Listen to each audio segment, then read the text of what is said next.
तुम्ही ते 2 नगरसेवक कसे सपोर्ट करत होते? बर 22 दिवसानंतर ह्याला सुचलं सरेंडर व्हायला. हा एवढा शुद्ध आणि सरळ आणि क्लिअर असला असता तर दुसऱ्या दिवशीच त्यांनी सरेंडर झाला असता तो. 22 दिवस लागले सरेंडर व्हायला. आज तिथलं लोकांचा आक्रोश पाहिल्यानंतर सरेंडर व्हायचं. तिथं तुमचे तुमचे बँक सगळे खाते सगळे सीज केल्यावर तुम्ही सरेंडर व्हायचं. आणि म्हणून माझं मुख्यमंत्र्यांना विनंती आहे, ह्याला मोका लावल्याशिवाय आम्ही काय गप्प बसणार नाही. तो तेवढाच 7 आरोपीच्या सारखाच हा तितकाच जबाबदार आणि तितकाच त्या गुन्ह्याच्या त्या म्हणजे मर्डरशी कनेक्टेड आहे.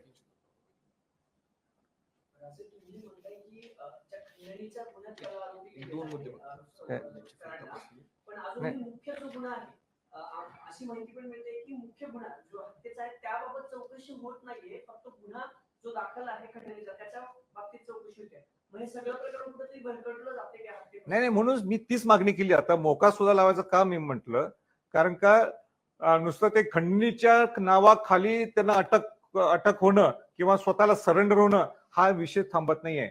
हा 7 जे आरोपी आहेत त्यातले जे 4 अटक आहेत 3 फरार आहेत अजून.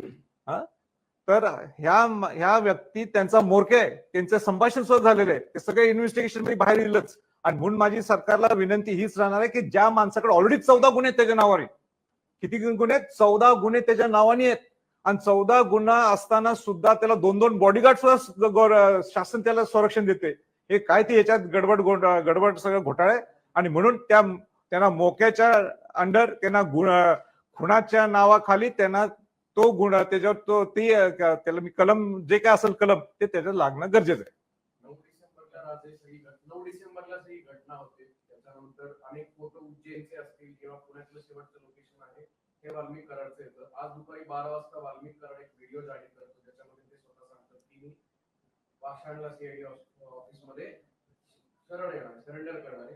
कुठेतरी हा सगळा एक प्लॅनिंग आणि प्लॉटिंगचा वाटत नाही का तुम्हाला? नाही 100% तो एक काहीतरी हा प्लॅन आहे.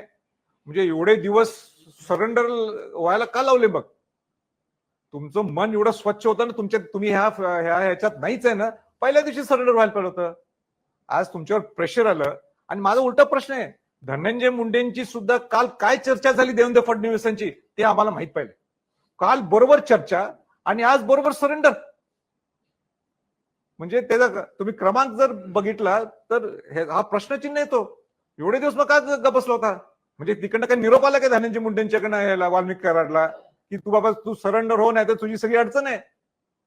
आणि पुण्यातच आहे 3 दिवस. तिथं अक्कलकोटला स्वामी समर्थांच्या मंदिराला जाऊन दर्शन घेऊन आलंय. त्याचे नगरसेवक सुद्धा मध्ये येत होतं. तिथं कुठल्या तरी हॉस्पिटल तो ऍडमिट होता इथं.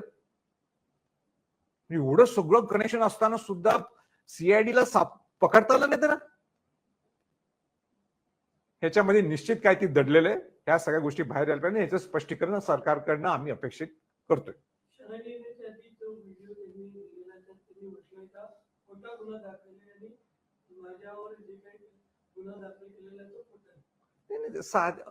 हे बोलण्याची पद्धत आहे ना. मग एवढं मन त्याचं शुद्ध असलं असतं ना, मग अगोदरच का सरेंडर झाला नाही? एवढे 22 दिवस कशाला लावले? एवढे 22 दिवस का लावले? म्हणजे ह्याच्यात काहीतरी निश्चित गडबड आहे. ह्याच्यात इन्व्हेस्टिगेशन होणं गरजेचं आहे. म्हणून मुख्यमंत्र्यांनी त्याच्यावर तो खुनाचा गुन्हाच नोंद होणं गरजेचं आहे. तिथं मोका लावणं गरजेचं आहे. आणि म्हणून आपलं आता मला काय मी खंडणीच्या गुन्ह्याच्या ह्याच्यावर मी सरेंडर झालोय, आता मला बेल मिळावी असं नाही चालणार. आणि कुठलाही महाराष्ट्रातला जनता एवढा आक्रोश निर्माण झालाय, कोणी सहन करणार नाहीये. एवढा संघटित गुन्हेगारी बीडला वाढले. एका वेळी तर बीड म्हणजे वैचारिक जिल्हा म्हणून त्याची ओळख आहे. क्रांतिसिंग नाना पाटील हे सांगलीचे, तिथं इतकं सांस्कृतिक वारसा आहे बीडचा. बहुजन समाजाच्या पुरोगामीचं विचाराचं हे बीड आहे. तिथं स्वतः क्रांतिसिंग नाना पाटील जाऊन खासदार झालेले. आणि आज बीडचं काय परिस्थिती आहे? आणि आज माझी मुख्यमंत्र्यांना विनंती आहे, तुमच्याकडे अधिकार आहे, तुम्ही गृहमंत्री, तुम्हाला खऱ्या अर्थाने बिहार व्हायचं नसेल तर तुम्ही करेक्ट ऍक्शन घ्या आणि पहिले त्या मोका लावा त्या वाल्मिक कराडवर. आणि ते 3 लोक सुद्धा जे दोषी आहेत ते कुठं पळाले? त्यांच्यावर सुद्धा नाही का ते सुद्धा बसलेत पुण्यात. मुख्यमंत्री विधानसभेत म्हणाले आम्ही कडक कारवाई करू, न्यायालयात चौकशी करू. सगळा प्रकार झाला, मात्र मुख्यमंत्री पण वाट बघत होते का धनंजय मुंडे येऊन भेट देईल, मला काही सांगतील, मग आपण त्याला अटक करू. आता मुख्यमंत्र्यांची म्हणजे ही नव्हती का नाही कारवाई नाही, करण्याची? मुख्यमंत्री एकदम कार्यक्षम मुख्यमंत्री आहेत. त्यांच्याकडे अनेक कौशल्य आहेत, स्वतः वकील आहेत, अनेक वर्ष त्यांनी गृहमंत्रीपद भूषवलेलं आहे. म्हणूनच मला त्यांच्याकडनं आणि महाराष्ट्राला मोठ्या अपेक्षा आहेत त्यांच्याकडून की तुम्ही कडक निर्णय घ्यायला पाहिजेत. आणि आम्हाला शंका आम्ही घेणारच ना. कालच तुम्हाला धनंजय मुंडे भेटला. धनंजय मुंडे भेटून तुमच्याशी काय चर्चा केली आम्हाला माहिती पाहिजे. आणि लगेच आज सरेंडर. त्याचं क्रमांकच बघा ना, 1 2 3 4 5 लगेच सरेंडर आज. आणि आज सकाळी त्यांचे 150-200 समर्थक येतात, त्यांना मेसेज जातो शरण येणार आहे, पोलिसांना कळत नाही, सीआयडीला कळत नाही, वरिष्ठ अधिकाऱ्यांना कळत नाही. हे अपयश कुणाचं आहे भाऊ? नाही, मला सुद्धा आश्चर्य वाटलं का मी मगाशी तिथनच क्रॉस झालो सीआयडीच्या इथनं. मला दुसऱ्या एका ठिकाणी जायचं होतं. मी सुद्धा म्हटलं एकदम एवढी कशी गर्दी. आणि नंतर दुसऱ्या मिनिटात बघतो कधी शरण आले. आणि काल त्यांची बैठक मीटिंग काय काय सगळं चालू आहे, सगळ्या गोष्टी. हे 3 दिवस पुण्यात आहेत. 3 दिवस पुण्यात आणि सीआयडीला कळालं नाही. म्हणजे पुण्यासारख्या ठिकाणी माणूस जर राहतो आणि हे समजत नसेल आपल्याला की किती मोठं फेल्युअर आहे, मग हे फ्लॉ आहे हा. राजे, तुम्ही पालकमंत्री पदाचा विषय काढला म्हणून हा प्रश्न मुख्यमंत्र्यांवर विश्वास देखील दाखवला. सुरेश देश मुंबईत बोलताना असं म्हणले की बीड जिल्ह्याचे पालकमंत्री म्हणजे पालकमंत्री पद फडणवीसांनी स्वीकारा. हे बघा, कोणीही घ्यावं, कोणी तिथं पालकमंत्री व्हावं. मी म्हणणार नाही की देवेंद्र फडणवीस व्हावं, पण कुठल्याही परिस्थितीत धनंजय मुंडेंना न्याय मिळवून द्यायचा असेल, धनंजय मुंडेंनी तिथं पालकमंत्री पद स्वीकारून चालत नाही. आणि जर काय मुख्यमंत्र्यांनी घेतलं पालकमंत्री तिथं म्हणजे पद घेतलं तर आम्ही त्याला स्वागतच करू. काय म्हटलं? राजकारण सुरू आहे काय वेगवेगळ्या या 2-3 पक्षांमध्ये. कारण एका बाजूला गुन्हा इतका गंभीर घडतो आणि त्याच्या आसपास घडणाऱ्या घटना ज्या आहेत त्या निश्चितपणे काही संशय निर्माण करणाऱ्या आहेत. मग दोघांना मंत्रिपद मिळतंय, मग मला मिळत नाही म्हणून मी काहीतरी बाहेर काढतोय, मग त्याला कुठेतरी नाही, मला असं वाटतं की ह्या राजकारणाच्या पलीकडचे ह्या सगळे विषय झालेले आहेत. तुम्ही जर बीडचा आक्रोश, जनतेचा आक्रोश पाहिला, तिथं सगळ्या पक्षातले तिथं आमदार आले होते. म्हणजे अजित पवार गटातले होते तिथं, शरद पवार गटातले होते, सगळ्या पक्षातले सगळे आलेले, सगळ्या पक्षातले सगळ्या जातीतले लोक तिथं आले होते. म्हणून त्याच्या पलीकडे हा सगळा विषय गेलेला आहे. म्हणजे ज्या पद्धतीने क्रूर हत्या झालेली आहे हे महाराष्ट्राला न परवडणार आहे आणि महाराष्ट्रात घडू नये ह्याच्यासाठी सगळ्यांचा एकसंघ निर्माण झालेला आहे. पण नुसतं एकसंघ सगळे एकत्र येऊन होणार नाही, त्याच्यावर कठोर कारवाई कशी करता येईल ह्याच्याकडे सगळ्यांचा तिथे अँगल पाहिजे. आणि ठराविक लोक म्हणतात जातीवळण द्यायला लागलेत, पण ते जातीवळणचा ह्याच्यात काही विषय नाहीत. अनेक लोक वंजारी समाजाचे सुद्धा तिथं उपस्थित होते. त्या दलित समाजाच्या मुलाला वाचवण्यासाठी त्या संतोष देशमुखांनी पुढाकार घेतला, त्याचा खून केला. म्हणून याच्यात जातीवळण आणि किंवा राजकीय वळण देण्याचं काही गरज नाही. धनंजय मुंडेंच्या विरोधात पिटिशन देखील दाखल करण्यात आलं की त्यांना मंत्रिपदावर राहू नये, कारण मंत्रिपदावर जर ते असतील तर त्या सगळ्या प्रकरणाचा योग्य तपास होणार नाही. तुम्हाला काय वाटतं, मंत्रिपदावर राजीनामा धनंजय मुंडेंनी द्यायला पाहिजे? नाही, द्यायलाच पाहिजे. त्यांनी स्वतः म्हणायला पाहिजे की जोपर्यंत न्याय मिळत नाही संतोष देशमुखाला तोपर्यंत मी मंत्रिपद स्वीकारत नाही. हे त्यांनी उलट स्वतः म्हणायला पाहिजे. हे मी पहिल्यांदा मागणी केली होती, मी सारखं मागणी करणार आणि सगळे आता मागणी करायला लागले. एक नाही, स्वतः त्यांनी स्वतः मोठं मन दाखवून सांगायला पाहिजे की जोपर्यंत न्याय मिळत नाही, ते क्लिअर येत नाही ह्याच्यात, तर त्यांनी सांगावं मी जोपर्यंत आपल्या संतोष देशमुखांच्या सगळ्या मंडळींना किंवा बीडच्या लोकांना जोपर्यंत न्याय मिळत नाही तोपर्यंत मी मंत्रिपद स्वीकारत नाही. या सीआयडीच्या गाडीमध्ये द्या एक 2 मोबाईल सापडले, एका मोबाईल मध्ये एक मोठ्या नेत्याचा फोन आला असं सीआयडीचं म्हणणं आहे. त्या नेत्यावर पण कारवाई व्हायला पाहिजे. व्हायला पाहिजे ना. आता जे इन्व्हेस्टिगेशन मधनं जे काही बाहेर येईल त्यांच्यावर सगळ्यांच्यावर कारवाई व्हायला पाहिजे. कोण असतील त्याच्यावर असतील ते. मला त्याच्यावर मी काही भाष्य करणं उचित नाही, कारण का नेमकं जसं तुम्ही सांगताय मी ऐकतो, पण ते खऱ्या अर्थाने नेमकं त्या इन्व्हेस्टिगेशन मध्ये काय बाहेर येईल त्याच्यानंतर सगळी ती पुढची चर्चा होईल. समर्थक आले ते म्हणजे ओबीसी आहे म्हणून टार्गेट केलं. नाही, चुकीचं आहे ना. जातीय रंग देण्यात एकदम चुकीचं आहे. हा डायव्हर्ट करण्याचा अनेक लोक करायला लागलेत सुद्धा. इथं कुठेही जातीचा विषय नाही, इथं कुठेही धर्माचा विषय नाही, इथं खऱ्या अर्थाने माणुसकीचा विषय. ज्या पद्धतीने क्रूर हत्या केलेली आहे कोणाला बघवणार नाही. आज दुसऱ्या जातीचा माणूस सुद्धा असला असता मी त्याच्या बाजूने उभा राहिलो असतो. आणि शिवाजी महाराजांच्या, शाहू फुले आंबेडकरांच्या या महाराष्ट्रात अशा जर गोष्टी घडत असतील आणि त्याला जातीवळण म्हणत असेल, हे चुकीचं आहे. आज मला सांगा, आज तो संतोष देशमुख कोणासाठी वाचवायला गेलो? तो दलित समाजाचाच होता ना. तो काय मराठा समाजातून गेला होता का? तो नाही. माणुसकीची हत्या केलेली आहे.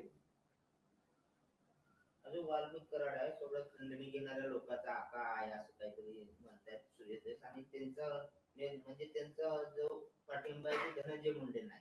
त्यामुळे धनंजय मुंडे सुद्धा या सगळ्या चौकशीमध्ये त्यांची चौकशी व्हावा असं वाटतं. नाही, तो लांबचा टप्पा आहे. ते त्याच्यावर आपण आज काही भाष्य करू शकत नाही. सगळ्यात पहिलं महत्वाचं काय, मोरक्या कोण आहे? हा 7 या आरोपींचा मोरक्या हा वाल्मिक कराड आहे. हे सामान्यातल्या सामान्य माणूस सुद्धा सांगेल. त्याचा फोन सुद्धा झालेले, ते सुद्धा बाहेर येईलच. आणि म्हणून त्याच्यात मोका लावणं गरजेचं आहे. हा, त्याचा आश्रयदाता कोण आहे या वाल्मिक कराडचा? हे धनंजय मुंडेच आहेत.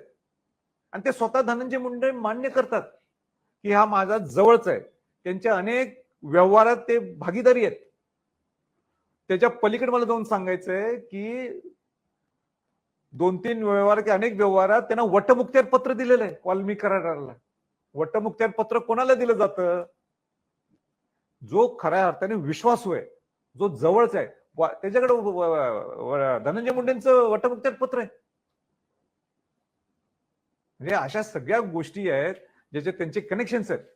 आणि या सगळ्या गोष्टी ओपन व्हायला पाहिजे. ओपन व्हायच्या असतील तर पहिल्यांदा ह्या मोरक्याला ज्यांनी ह्या केस जर तुम्ही सगळं जर बघितलं असेल. बरं, मला एक सांगा, वाल्मिक कराडचं नाव मुख्यमंत्र्यांनी का घेतलं? विधानसभेच्या पटलावर घेतलं ना. आणि त्याला लिंक करून बोलले ना मुख्यमंत्री की हे 7 जणांनी मर्डर केलेलं आहे आणि त्याच्या बरोबर खंडणीचा गुन्हा त्या वाल्मिक कराडावर टाकलेला आहे. ही लिंक ठेवूनच बोलले ना. मुख्यमंत्री स्वतःच मान्य करतात की हे लिंकेज आहे. आणि ते म्हणूनच म्हटले ना, मोका लावणार ह्या सगळ्या आरोपींना लावून टाका मग मोका. हीच मागणी आहे. एवढा प्लॅन करेपर्यंत मुख्यमंत्र्यांनी का ऍक्शन घेतली नाही? आता तेच आज पहिल्यांदा माझी सुरुवातच मी केली. 22 दिवस हा माणूस सापडत नाही. 22 दिवसानंतर त्यातले शेवटचे 3-4 दिवस हा पुण्यात आहे. आणि CID ला कळत नाही की तो पुण्यात आहे. तो डायरेक्ट ओपनली तिथं दर्शनाला जाऊन येतो स्वामी समर्थ मंदिरात अक्कलकोटला. इथल्या हॉस्पिटलला ऍडमिट आहे. हॉस्पिटलचे जे प्रमुख लोक आहेत त्यांनी सुद्धा का सांगितलं नाही की हा इथला एवढा मोठा आरोपी ज्याच्या पूर्ण वॉन्टेड आहे तो महाराष्ट्राला, तो इथं आमच्याकडे ऍडमिट आहे. त्याच्याजवळ 2 नगरसेवक आहेत, त्यांनी का सांगितलं नाही? आणि सगळ्यात महत्वाचं, 22 दिवस का लागलेला सरेंडर व्हायला? आणि काल ह्यांची जी भेट झाली देवेंद्र फडणवीसांची आणि धनंजय मुंडेंची, या भेटीत काय झालं हे आम्हाला सामान्य जनतेला आम्हाला माहित पाहिजे. आणि अजित पवारांना सुद्धा मला विचारायचं की तुम्ही नुसतं सांत्वन करून असं नाही चालणार. तुमच्या पक्षातला तो आमदार आहे, त्याचा तो त्या 7 जणांचा आरोपी जे कोण आहे त्याचा मोरक्या हा आहे वाल्मिक कराड. आणि वाल्मिक कराडचा जिवलग मित्र म्हणजे धनंजय मुंडे. मग अजित पवार नेहमी बोलणारे परखड बोलतात, आज का बोलत नाही त्या विषयावर? त्यांनी सुद्धा स्पष्टीकरण द्यायला पाहिजे. नेहमी मीडियाच्या समोर परखड बोलणारी व्यक्तिमत्व आहे अजितदादांचं. आपल्या सोयीनुसार वागून चालणार नाही सगळ्यांना. राज्यपालांना तुम्ही स्वतः पत्र लिहिलं होतं. तुम्ही जी मागणी करताय मोका करवायची किंवा इतर ज्या मागण्या आहेत त्या संदर्भात तुम्ही मुख्यमंत्र्यांची भेट घेणार आहात का? कारण या सगळ्या प्रकरणामध्ये तुम्ही देखील पहिल्या दिवसापासून लक्षात घेऊन मुख्यमंत्र्यांनी अनेक स्टेटमेंट दिले विधानसभेत ऑडिओ भाषणात, पण या प्रकरणी तुम्ही मुख्यमंत्र्यांची भेट घेऊन नाही, निश्चित घेणार आहे मी, लवकरच घेणार आहे. पण त्याचबरोबर राज्यपालांची सुद्धा मी भेट घेणार आहे. कारण का हे सगळं जे अस्थिर वातावरण महाराष्ट्रात निर्माण झालेलं आहे त्यांनी सुद्धा याच्यात लक्ष घालायला पाहिजे. ते राज्याचे प्रमुख आहेत.